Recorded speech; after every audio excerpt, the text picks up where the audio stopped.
Bismillahirrahmanirrahim. Assalamualaikum warahmatullahi wabarakatuh. Alhamdulillah. Alhamdulillahilladzi arsala rasulahu bil huda wa dinil haqq liyudhhirahu 'ala dini kullihi wa kafa billahi shahida. Asyhadu an la ilaha illallah wa asyhadu anna Muhammadan abduhu wa rasuluh. Allahumma shalli wa sallim wa barik alaihi. Allahumma shalli ala sayyidina Muhammad wa ala alihi wa ashabihi ajma'in. Rabbi shrah li sadri wa yassir li amri wahlul 'uqdatam min lisani yafqahu qawli. Yang saya muliakan, yang saya hormati, yang kita teladani, yang kita cintai karena Allah, para habib, para alim, para guru, para bini sepuh yang Masya Allah pada malam hari ini kita mendapatkan keberkahan atas kehadirannya. Insya Allah mereka semua dipanjangkan umurnya, dimudahkan dalam semua kegiatan dakwahnya. Khususon Kiai Haji Munif Ma'ruf, pimpinan Pondok Pesantren Anwarul Maliki, dan juga yang hadir bersama kita Habib Soleh dan para habaib sekalian, Kiai Haji Wafi Maimun Zubair, juga di samping saya yang memimpin tadi Kiai Nasir Mansur, dan banyak lagi, mohon izin tidak bisa menyebut semua satu persatu, Kiai Ali Karor dari Sampang, dan semua saja. Mohon izin saya berdiri mendepani para kiai semua. Alhamdulillah kaping sepisan kula badhe ngaturaken syukur alhamdulillah. Kula bersyukur sonten niki saged silaturahmi kalih panjenengan sedaya. Insyaallah silaturahmi niki membawa keberkahan. Dados Kiai Munif kinten-kinten Ramadan deh, ya Munif. Ramadan Umin diskusi panjang lebar tentang kondisi kita ke depan. Insya Allah apa yang selama ini diperjuangkan akan diteruskan perjuangannya. Saya ingin menyampaikan kepada para alim, para kiai, para habaib dan jamaah semua rasa syukur, terima kasih atas kiriman doanya selama ini. Kami di Jakarta itu menemukan masalah yang sering sekali kami rasakan sebagai masalah yang rumit dan seakan tidak ada jalan keluar. Terus menerus itu kejadian, terus menerus, tapi juga terus menerus Allah kirimkan jalan-jalan keluar dari rute yang tidak terkira sebelumnya. Dan itu semua kami yakini karena kiriman doa dari tempat-tempat yang kami tidak dengar, dari tempat-tempat yang kami tidak lihat, tapi kami rasakan di Jakarta. Semenjak mulai saat pilkada itu sendiri, rumiyin niku Pak Yai, sedaya survei kula kalih sandi ini selalu nomor 3, mboten nate nomor 2, apalagi nomor 1. Terus kita tuh sampai mikir, niki survei publik nopo aspirasi surveyor ya. Sekarang juga gitu, semua survei itu muncul hasilnya kami selalu nomor 3. Bahkan pemilu itu masih 8 bulan lagi, tapi surveinya rasanya setiap minggu ada survei. Ini survei menangkap opini atau survei membentuk opini. Nah, tapi alhamdulillah Allah berikan amanat itu kepada kami, dan insya Allah kami jalankan amanat itu dengan sebaik-baiknya. Boleh cerita nih kayak sini? Sakit? Ini cerita tentang bagaimana kerumitan itu terjadi. Wow, Pak Kiai Munif cerita tentang Formula E. Saya cerita Formula E sedikit boleh nih, Pak? Boleh ya? Pas mau bikin aspal, saking kita itu diblok sama semua. Penjual aspal itu tidak mau menjual aspalnya. Lo coba gimana? Kita mau beli loh ini, bukan minta sumbangan loh. Kita ini mau beli, yang punya itu tidak mau menjual, dan semuanya juga bilang minta maaf sekali, kami nggak berani jual, nggak bisa jual. Apa itu bukan aspal polos, aspal yang sudah dicampur. Panjenengan sedaya pasti tahu apa semen yang dicampuran kalau untuk cor-coran itu kan sudah dicampur semen, pasir, batu. Nah ini aspal yang sudah dicampur begitu, itu tidak mau dijual. Jadi insinyur-insinyur yang mengerjakan itu harus membuat sendiri, beli aspal curahnya yang lengket itu, cari pasirnya, cari limnya, cari batu kerikilnya, semua cari sendiri-sendiri, terus diaduk sendiri untuk jadi aspal untuk dipasang. Lah itu beli limnya aja harus ke Jerman, karena ada spesifikasinya khusus, karena ini aspal untuk balapan mobil, bukan aspal untuk di jalan-jalan biasa. Mencari lalu tidak punya molen untuk ngaduk aspal, yang punya itu molen untuk ngaduk semen, nggak punya molen untuk ngaduk aspal.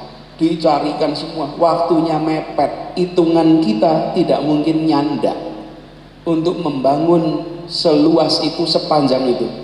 Semua kerja siang malam mencari campurannya, mencari komposisinya itu. Akhirnya ditemukan semuanya, dikerjakan, dan ketika mengerjakan 3 molen rusak. Karena molen itu biasa dipakai untuk semen, dipakai untuk aspal, lebih lengket daripada semen. Ngaduk itu rusak. Sampai 3 kali molen raksasa itu. Jadi bukan molen kontraktor kecil itu. Molennya itu kira-kira sebesar tenda ini.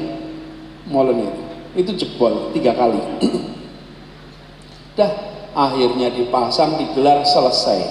Ketika sudah selesai, datanglah tim dari Inggris menilai aspalnya. Kita semua deg-degan karena aspal ini campurannya bikin sendiri.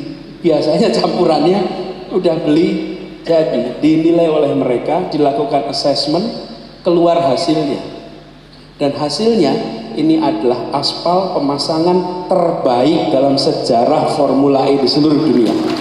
Coba mereka itu sampai terkagum-kagum, kok bisa bikin seperti ini. Lalu yang ditanyai juga, ya kami yang nggak tahu. Ini terpaksa kondisi. Jadi banyak sekali hikmah-hikmah yang datang kemudian pada saat kita ditutup jalan-jalannya, ternyata Allah bukakan jalan baru, dan ternyata hasilnya jauh lebih baik daripada yang diduga. Saya punya deretan cerita seperti ini banyak sekali, tapi nanti saja diceritakannya. Kalau diceritakan sekarang nanti malah ada yang motong-motong lagi nanti. Nah, apa yang mau diikhtiarkan? Yang mau diikhtiarkan, kita menginginkan agar yang namanya keadilan itu jangan hanya jadi kata-kata dalam upacara. Keadilan itu harus jadi pelaksanaan di Indonesia. Mosok adil itu kok hanya dalam kata-kata, dan adil itu dalam semua urusan. Banyak kebijakan-kebijakan yang kita buat tidak memasukkan unsur adil. Saya keliling ketemu dengan petani-petani, itu kalau ngobrol dengan petani, para kiai, para ulama, para habaib dan jamaah sekalian, petani itu umurnya sudah puluhan tahun bekerja, nanam dari mulai benih sampai dirawat, dirabuk, terus diairi sampai jadi. Selama berpuluh tahun petani-petani itu tidak bisa nabung, tidak bisa nabung. Jangankan sejahtera, nabung. Nabung itu kan pangkal sejahtera. Lah kalau nabung aja tidak bisa, bagaimana meningkat kesejahteraannya? Betul tidak? Berasnya sampai di kita, kita nikmati berasnya, kita syukuri. Tapi mereka yang bekerja membuat beras itu hadir di meja-meja makan kita tidak pernah merasakan kesejahteraan. Nah, tapi karena ini sudah terlalu lama, sehingga banyak yang tidak merasa itu masalah.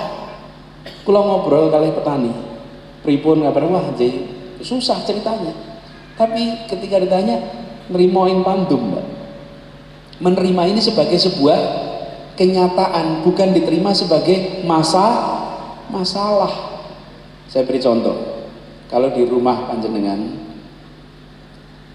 banyak barang-barang yang berantakan, tidak ditata, tidak rapi, tapi tidak pernah diperbaiki, lama-lama panjenengan akan merasa itu biasa, bukan masalah. Nanti kalau ada orang tamu datang ke rumah, lihat ini kok barang-barangnya berantakan, ini kok tidak rapi, baru nanti merasa, oh iya ya tidak rapi. Tapi karena sudah lama sekali dianggap sebagai hal yang biasa, sehingga yang namanya petani hidup susah itu biasa. Ini bukan hanya petani, ya peternak, ya yang jadi nelayan, dan ini adalah umat kita. Karena itulah kita harus mengikhtiarkan namanya adil itu di dalam langkah-langkah yang nyata. Mohon doanya ini bisa terlaksana. Dan keadilan itu saya sering gambarkan seperti ini, baik. Kalau kita ketemu jamaah, itu sering jamaah rame-rame rebutan selfie. Rebutan selfie, betul nggak Pak? Mau selfie, Pak ini selfie, Pak ini rame-rame selfie. Itu pas lagi uyuan selfie, nanti terus ada yang bilang, sudah, Pak ini sudah capek, Pak ini sudah capek. Saya perhatikan yang bilang itu yang sudah selfie. Iya, nggak ada yang bilang itu yang belum selfie. Yang bilang udah yang selfie. Banyak dari kita dulunya hidupnya susah, ketika sekarang sudah makmur lupa sama yang masih susah. Betul nggak ya? Iya, dulunya ikut rebutan selfie, begitu sudah dapat, sudah, saya sudah dapat toh, lalu bilang sudah ya, sudah. Nggak boleh. Republik ini ya seperti itu, kita harus mengikhtiarkan semua dapat kesempatan yang sama. Insya Allah dengan begitu maka yang namanya adil itu betul-betul bisa kita wujudkan. Perjuangannya besar, tapi insya Allah tidak berat. Berat ringan ini soal ridho dari Allah. Bila kita dapat ridhonya yang besar itu jadi ringan. Karena itu mohon para kiai, para habaib doakan agar perjalanan ini menjadi perjalanan yang diringankan, menjadi perjalanan yang dimudahkan, menjadi perjalanan yang selalu didekatkan dengan amanah, didekatkan dengan istiqomah, didekatkan dengan ikhlas, sehingga bisa membawa kita semua sama-sama untuk membuat bangsa ini, negeri ini, kalau bahasa Jawa gemah ripah loh Cinawi, baldatun toyibatun warobun ghafur. Mbok menawi makaten Pak Yai kang saged kula aturaken, kurang lebihnya mohon dimaafkan. Wallahu muwaffiq ila aqwamit thoriq. Assalamualaikum warahmatullahi wabarakatuh.